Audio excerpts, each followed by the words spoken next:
Nous sommes dans les sacerdoces spirituels, nous sommes en train d'œuvrer avec Dieu spirituellement et Dieu se présente dans la manière spirituelle. Nous n'avons pas de représentant physique comme je l'ai dit. Si quelque part on commence à vous donner la croix pour dire que cette croix ici représente Dieu, comprends que cette croix-là veut prendre la place de Dieu, c'est que déjà on cherche à créer une jalousie, ça sera difficile pour qu'on puisse évoluer. Et comprenons directement que la croix-là, ça constitue un point de contact avec le monde des ténèbres. C'est-à-dire, la personne qui t'a donné la croix, qui t'a donné de l'huile, qui t'a donné de l'eau pour mettre dans la maison, ou même la photo d'un prophète pour mettre dans la maison, afin de dire, de montrer que c'est ça la présence de Dieu, comprends directement que cette personne n'est pas en Dieu, ne travaille pour Dieu, cette personne travaille pour Satan et il a des démons.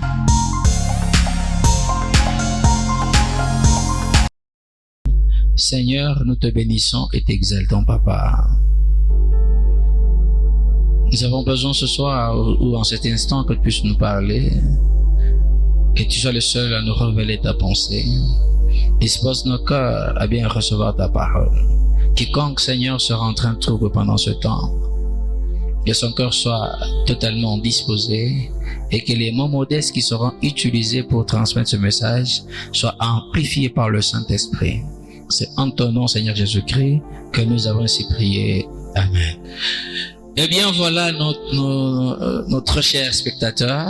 Nous continuons toujours avec notre thème, le sacrificateur de Dieu ou les sacrificateurs de Satan. Et lorsqu'on parle de sacrificateur, on parle également des autels. Voilà pourquoi nous avons dit que dans l'ancien temps, il existait 3 sortes d'autels. Il y avait l'autel en pierre ou en terre. Il y avait l'autel de rein, il y avait aussi l'autel d'or, les 3 sortes d'autels. Et ces autels aussi ont une représentation maintenant parce que nous savons que l'Ancien Testament, c'est l'ombre des choses à venir. Et nous avons déjà fini avec le premier type d'autel, l'autel en terre ou l'autel en pierre brute. Et maintenant là, nous allons attaquer la deuxième catégorie d'autel qui est l'autel d'airain. La Bible nous dit ceci. En ce jour, le roi consacra le milieu du parvis qui est devant la maison de l'Éternel. Car il offrit là les holocaustes, les sacrifices et les graisses de sacrifices d'action de grâce. Parce que l'autel d'airain qui est devant l'Éternel était trop petit pour contenir les holocaustes, les offrandes et les graisses des sacrifices d'action de grâce. Ici, on est en train de nous parler de Salomon qui devait consacrer le parvis. On parle de Salomon qui devait consacrer le parvis.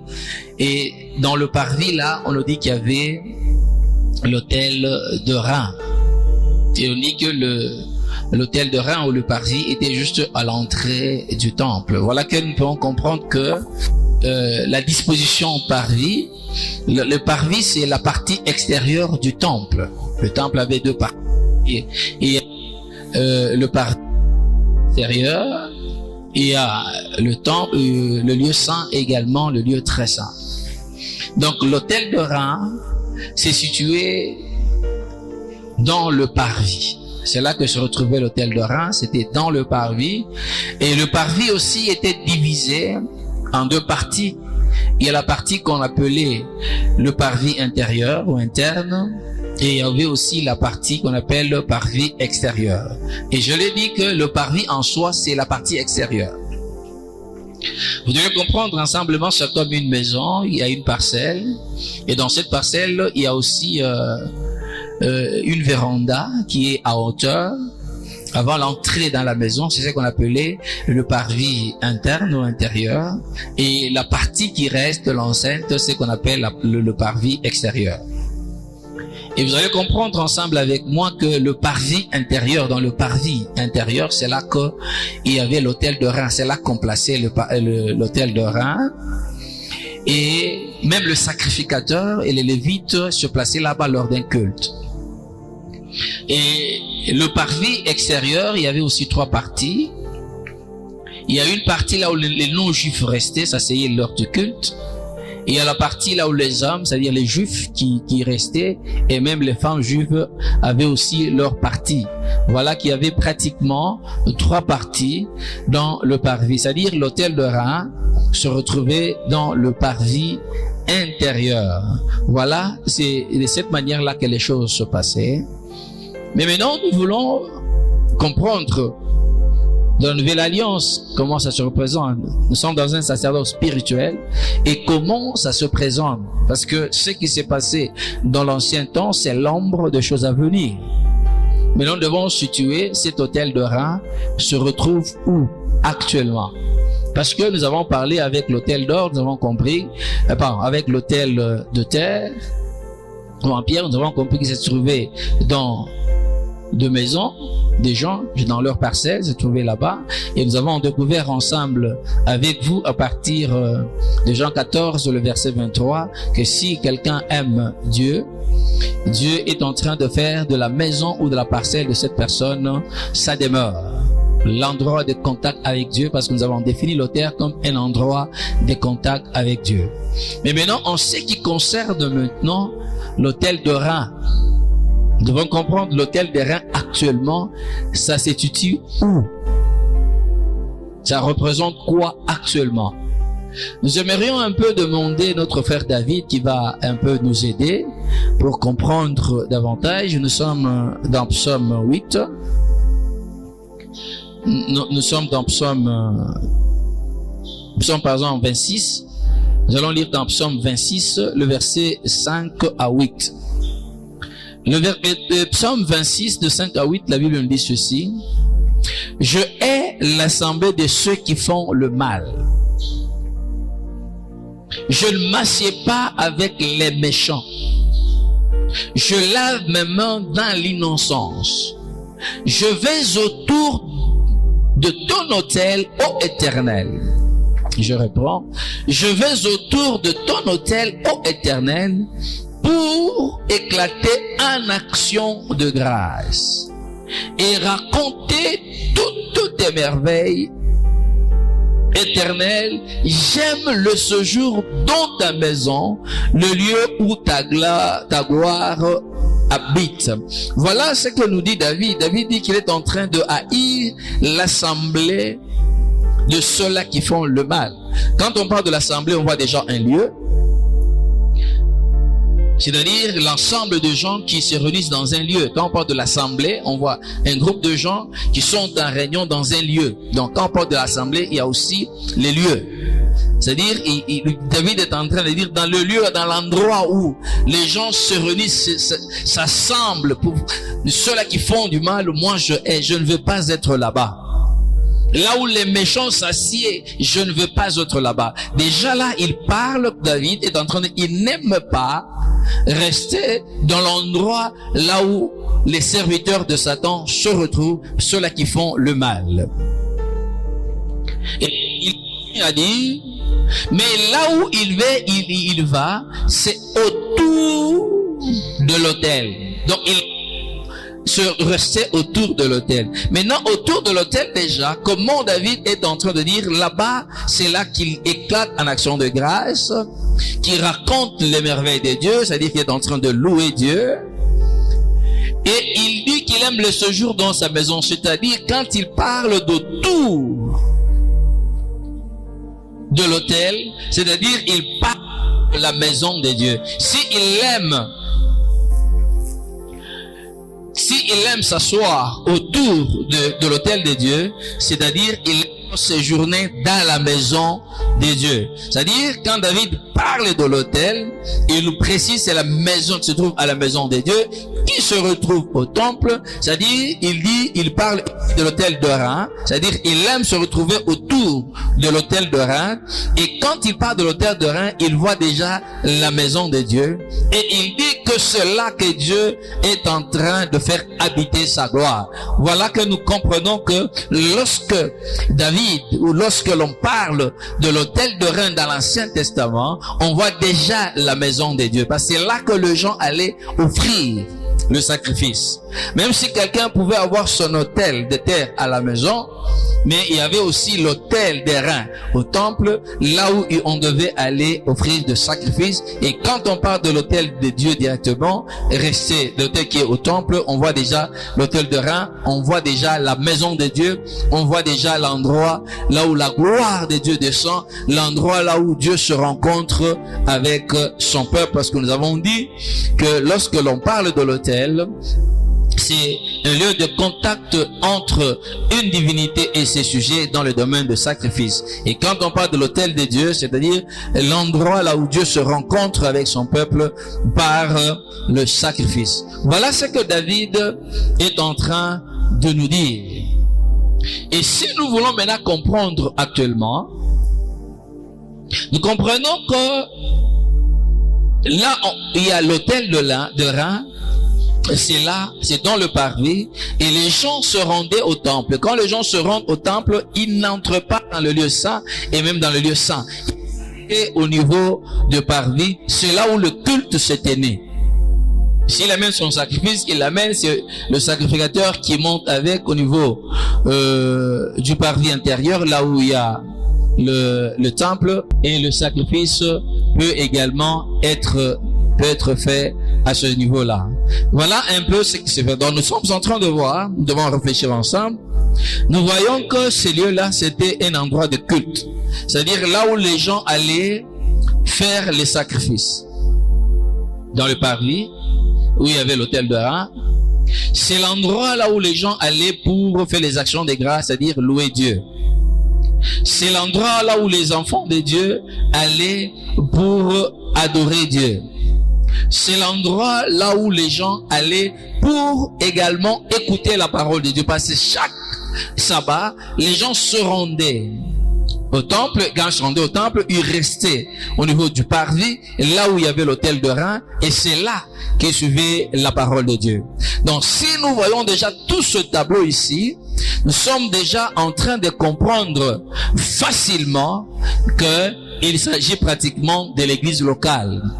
Parce que c'est au niveau, c'est dans l'église locale, là où nous tenons le culte, c'est-à-dire là où nous suivons la parole de Dieu, là où nous faisons des sacrifices, là où nous louons Dieu, et là où nous sommes en train d'adorer Dieu. Voilà que nous comprenons facilement que quand on parle de l'autel de rein, directement ça symbolise le parvis de Dieu, l'endroit de parvis de Dieu, et quand on voit déjà le parvis de Dieu, nous sommes en train de voir actuellement l'église locale. Parce que c'est ce que les gens voyaient visiblement. L'autel de rein, tout le monde pouvait voir ça. L'église, l'autel de rein, tout le monde sait voir ça. L'église locale, tout le monde sait voir ça. Et on va aller là pour voir l'autel d'or que tout le monde ne sait pas voir. Et après, on saura c'est quoi, parce que les gens ne voyaient pas. Ils ne pouvaient pas voir. Tout le monde ne pouvait pas voir l'autel d'or. Ils étaient invisibles, parce que c'était invisible tout autour de gens. Ils ne pouvaient pas voir ça. Voilà que nous disons que maintenant, le lieu de rencontre actuellement, Dieu déverse sa gloire et qui peut se rencontrer avec ses enfants. Ces lieux-là s'appellent également l'église locale qui est en train de représenter actuellement l'autel de rein. Voilà que nous voulons comprendre maintenant l'avantage. Quel est l'avantage que nous pouvons avoir d'être en contact ou en communion avec l'autel de rein? Pourquoi cet autel de rein? L'avantage que nous pouvons avoir. Bon, le premier avantage que nous pouvons tirer de là, c'est pratiquement l'appartenance à cet autel. Amen. C'est pratiquement l'appartenance à cet autel. Parce que la Bible est en train de nous dire ceci. Ils sont toujours dans l'Exode. Si quelqu'un agit méchamment contre son prochain, en employant la ruse pour les tuer, tu l'arracheras même de mon autel pour le faire mourir. Je reprends. Mais si quelqu'un agit méchamment contre son prochain, en employant la ruse pour le tuer, tu l'arracheras même de mon autel pour le faire mourir.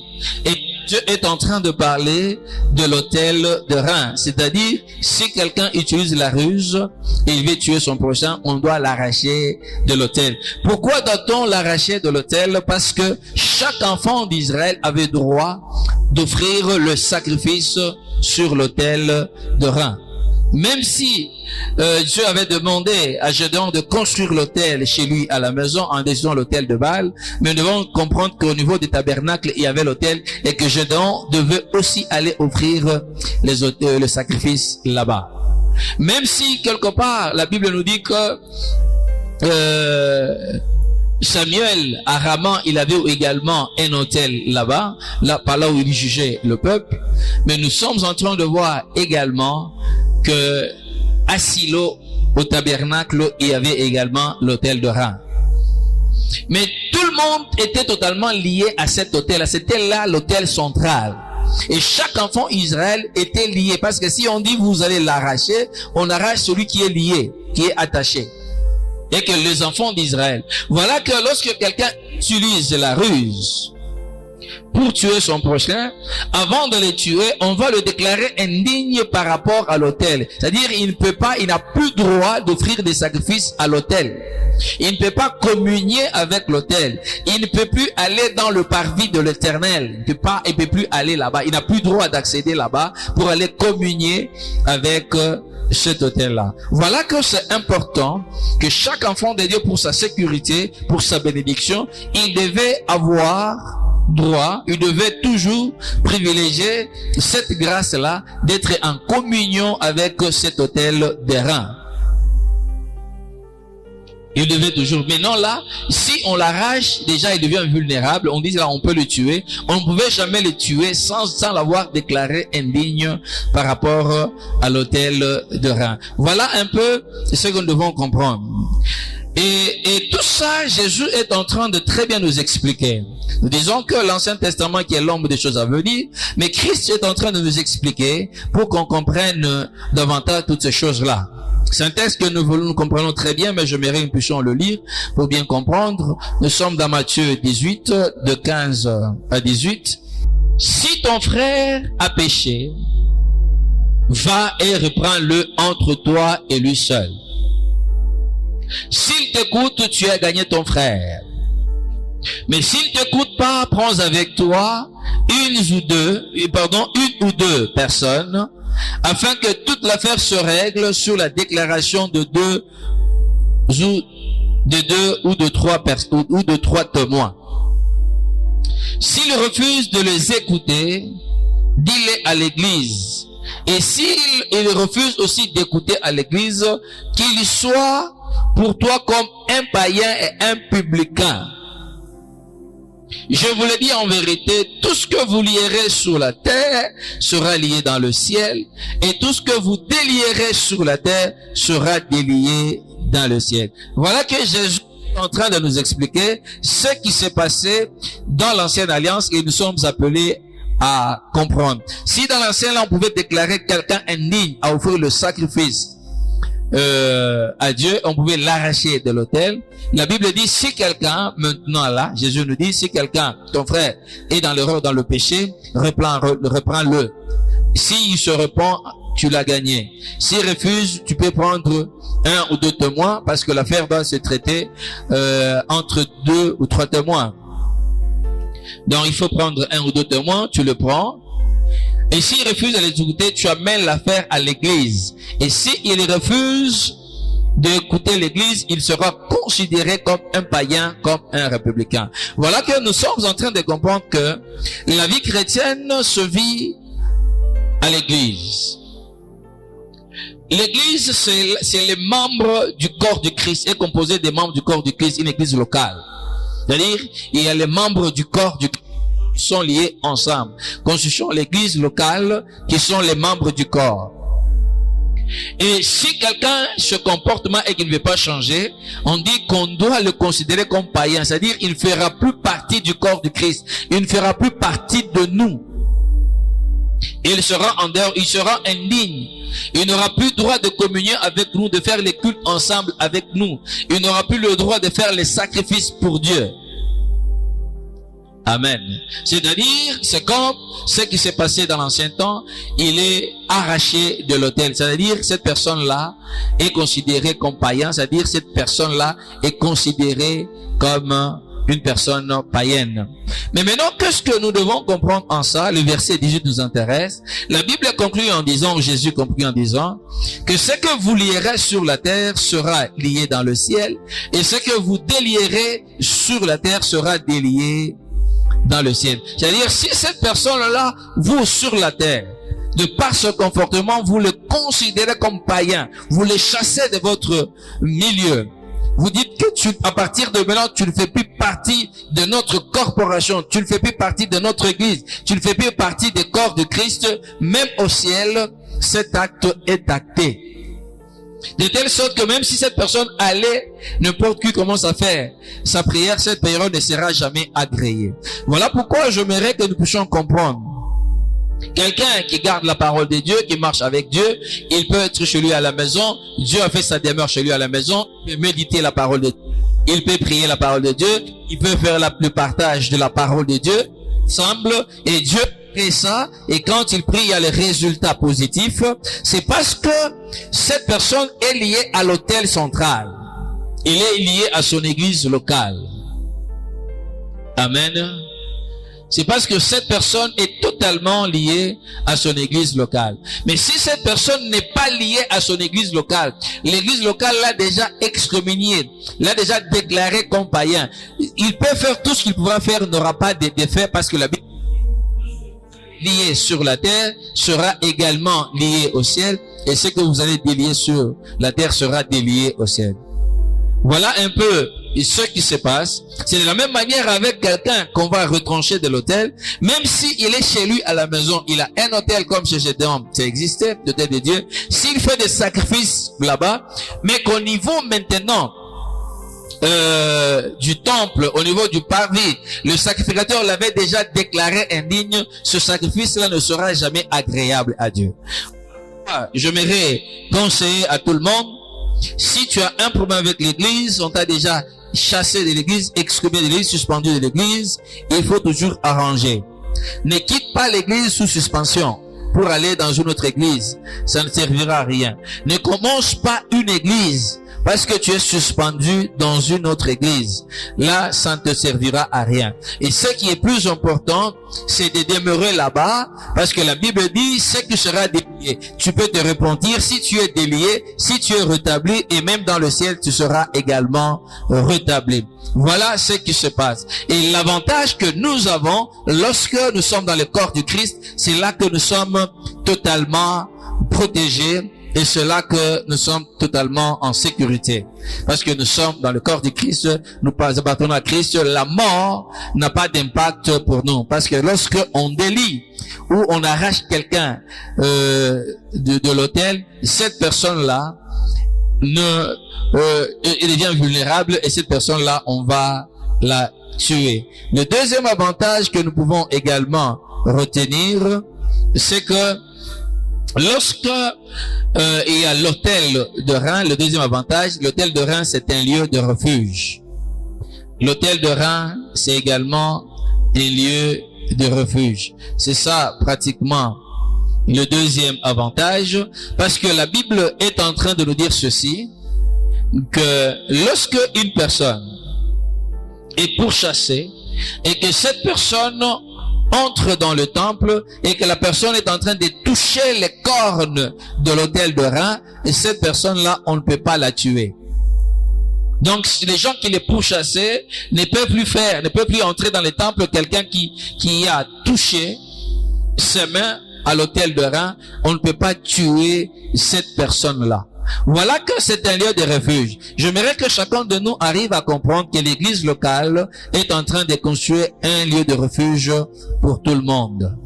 Amen. Parce que c'est dans l'église locale, là on se retrouve, que Dieu a fait grâce, il y a les ministères qui sont là.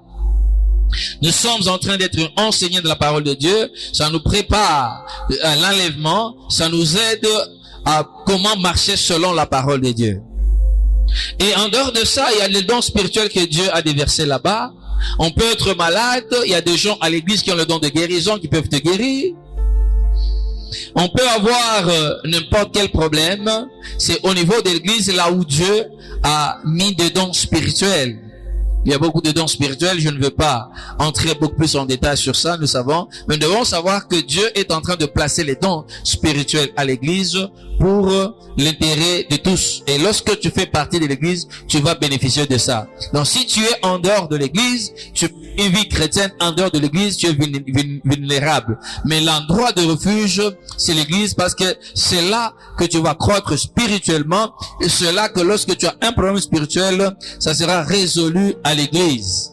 Voilà que ça constitue également. Et à ce moment-là, lorsque tu te retrouves là-bas, tu es totalement protégé, parce que même à l'église, il y a des intercesseurs. Tu peux te retrouver à un certain moment dans la faiblesse, mais l'intercession de gens de l'église peuvent t'aider. Tu n'es pas vulnérable, tu es en sécurité. Voilà que l'église, c'est un lieu de refuge pratiquement. Comme pour dire également, quelqu'un peut avoir un problème, il va se réfugier à l'église, se dit, je vais à l'église pour prier, et quand il se trouve à l'église, il commence à parler à Dieu, comme c'est un endroit là où la gloire de Dieu est, c'est un endroit dédié à l'Éternel, et la personne trouvera gain de cause. Voilà un peu pratiquement sur les deux avantages que nous pouvons avoir pratiquement lorsque nous sommes attachés à l'autel de Reims.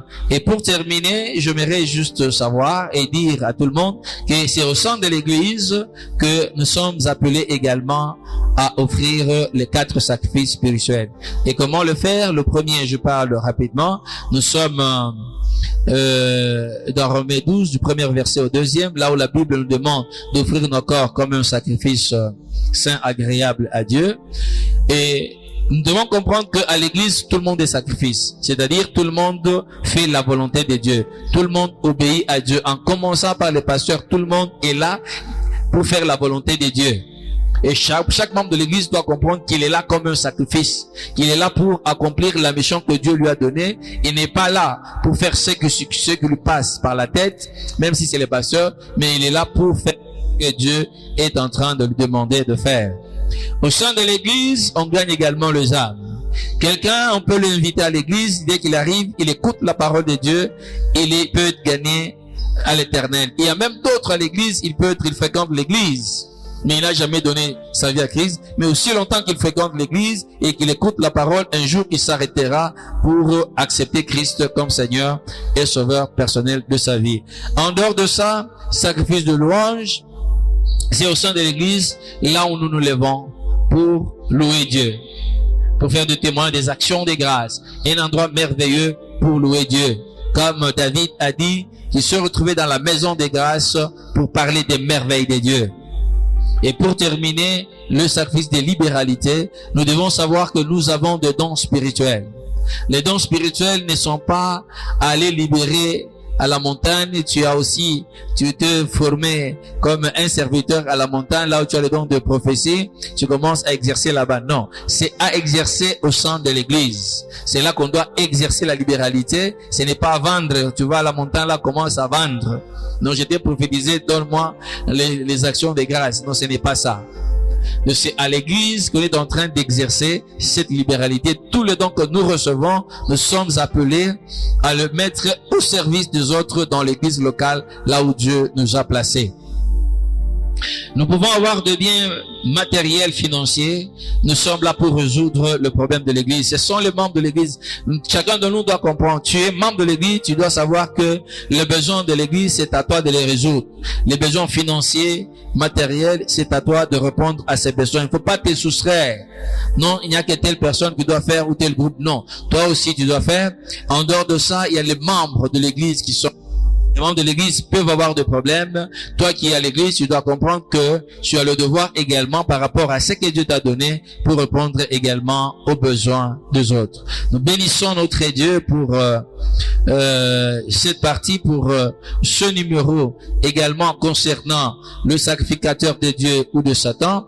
Et pour terminer, juste un mot par rapport au sacerdoce satanique pour bien comprendre. Vous allez comprendre ce que nous avons dit lorsque vous avez, par exemple, un sorcier à la maison. Il doit avoir son antenne qui constitue également un hôtel de terre pour lui. Et il a aussi un endroit là où il va communier avec tout le monde. il a toujours un endroit là où la nuit quand il va maintenant communier dans leur assemblée. Là on appelle l'assemblée des méchants. Voilà que David est en train de nous faire comprendre que ce que nous sommes en train de faire, s'il pouvait lui se retrouver dans le temple autour de l'autel de Dieu, il a compris également que les méchants aussi, ils ont leur assemblée. Voilà que si ces gens-là, les occultistes, les sorciers, les autres, ils cherchent à avoir leur assemblée, là, ils vont se réunir, même si sur le plan personnel, il peut avoir des expériences avec Dieu, mais il doit toujours aller communier ensemble avec les autres. Nous devons comprendre qu'il y a une grâce particulière lorsque nous sommes en train de communier ensemble. Parce que lorsque nous sommes en train de communier ensemble, c'est là que Dieu est en train de déverser sa bénédiction. C'est comme lorsque l'onction est sur la tête d'Aaron, il descend sur sa barbe, et également même sur le pan de son habit. Voilà, c'est là que Dieu déverse sa bénédiction. Lorsque nous sommes ensemble dans l'église locale, nous sommes en train de jouir de la bénédiction de Dieu. Que Dieu une fois encore vous bénisse. Nous sommes en train une fois encore de bénir celui qui est à la régie également, qui est du côté des caméras, notre frère Jérémie, que Dieu le bénisse, et nous disons merci à quiconque qui nous a suivis et qui va nous suivre à n'importe quel moment. Que Dieu te bénisse, que cette parole te fasse encore du bien. Avez-vous aimé cette prédication? Cliquez sur j'aime. Et surtout n'oubliez pas de la partager. C'est l'émission Le Mystère du Sacerdoce avec le docteur Baudouin Kabouya.